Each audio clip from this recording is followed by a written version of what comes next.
Welcome back to Ask Allison. Here is today's question. I'm rebuilding and transitioning from a purely in-network insurance model and prehistoric paper files and claims to mainly out-of-network and self-pay model with an EHR now.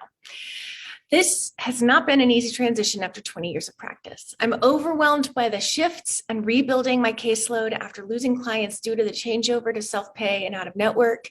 Marketing myself at a desirable out-of-pocket rate has been hard for a variety of reasons. I know the switch is possible, but I'm having a hard time focusing on which tasks come first, continuing to treat my part-time caseload, and justify the pay increase in my mind as well. So first, I want to thank TherapyNotes for sponsoring Ask Allison. If you're looking for an all-in-one practice management system, you need to check out TherapyNotes. It's top rated on Trustpilot. It does all the back-end pieces that a private practice requires, from scheduling, charging, billing insurance, doing your notes, sending reminders, storing your intake paperwork, completing online virtual sessions, all in one platform.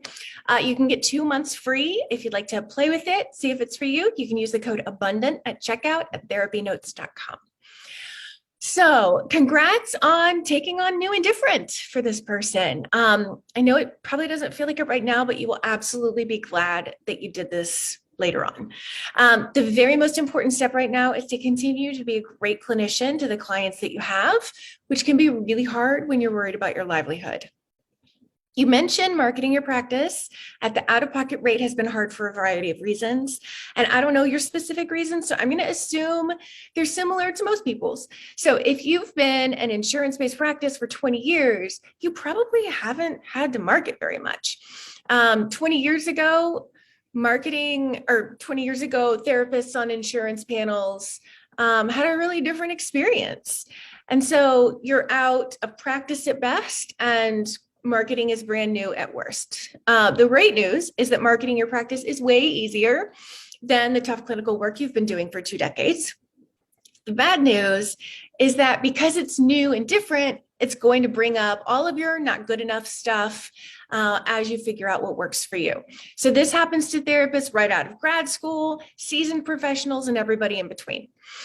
If you don't have a clearly defined niche, and a niche is how your ideal client describes their problem, then it's time to get one. It is extraordinarily hard to market a private pay generalist practice.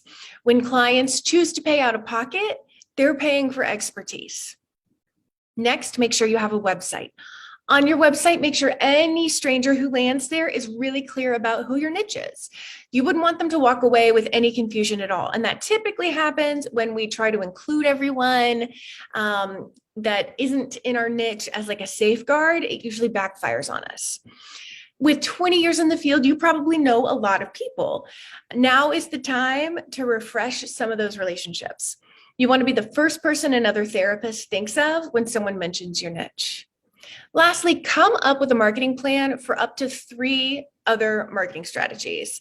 We just talked about like a website that's highly niched. We talked about essentially networking, like maintaining your relationships or reinvigorating them. So look at 3 other marketing strategies and put the actions that are required to carry them out in your calendar. For your mindset, a few things. First, 20 years ago, your sessions were worth the amount that you're charging now. You cannot put a price on the lives our clients get to live after we've helped them resolve or manage what they came into therapy for. Next, do the math. How many private pay clients do you need per week to replace the income you had from your average week before when you took insurance? You may already be there, or you may not be too far off. Of course, getting to whatever your new goal is the goal, but the worry about paying bills may not need to eat away at you at this point. And then know that anyone who has made this transition has felt this way. It is part of the process of transitioning to private pay. You are not alone. Today's free worksheet is going to help you lay out a marketing plan. You can find that using the link. And if you need more direction with marketing, we have an extremely thorough marketing course in the Abundance Party. It's $69 a month. You can learn everything you need to get your practice where you want it. And if anyone listening is wondering about getting off insurance panels, the Abundance Party also has a course called How to Get Off Insurance Without Going Broke and Feeling Guilty. That's $69 a month, gets you both courses and more. So if you have questions for Ask Allison, please DM us over on Instagram where we're abundance_practice_building.